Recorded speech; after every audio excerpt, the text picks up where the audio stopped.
শুভ সকাল বন্ধুরা। এখন সকাল 7টা বাজে। আমি রান্নাঘরে চলে এসেছি অনেক আগেই, যেহেতু রাতেই আমার সব কিছু কেটে রাখি। আমি জানি সকালবেলায় উঠে তাড়াহুড়ো হবে, আমাকে 10টার মধ্যে রাঁধতে হয় দুপুরের খাবারটাও। আর এটা এখন সকালের জলখাবার হচ্ছে, যেহেতু অরিকের বাবা অফিস যাবে। তো এই তাড়াহুড়োটা হয়তো প্রত্যেক মেয়েরই সকালবেলায় লেগেই থাকে, সে যতই শিক্ষিত হোক না কেন আর চাকরি করুক না কেন। ঘরের সমস্ত কাজ করেই কিন্তু আমাদের বাইরে বেরোতে হয়। যেমন আমারও ঘরের সমস্ত কাজ সামলাই, তারপরে আমি বাইরের কাজটা সামলাই।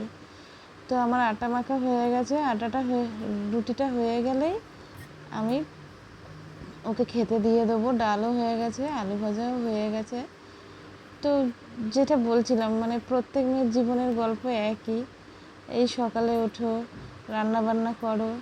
কিন্তু আমার মনে হয় রান্নাবান্নাটা মন দিয়ে করলে খুব ভালোই হয়। আর ভালোবাসার মানুষ যদি কাছে থাকে, এই দু একটা কথা বলে যে খুব সুন্দর হয়েছে রান্নাটা, তখন কিন্তু খুব ভালোই লাগে, মনে হয় আরও মন দিয়ে রান্নাবান্না করি। তো আমার ব্রেকফাস্টটা রেডি হয়ে গেছে, ওকে দিয়ে আসবো। আমি কিন্তু থালেই ডালটা ঢালবো, যেহেতু ও বাটিতে নিতে চায় না।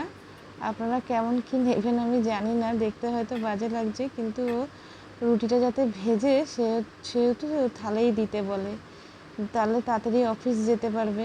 তো আজকে আমার ভিডিওটা কেমন লাগলো আপনারা কমেন্টে জানাবেন। টাটা।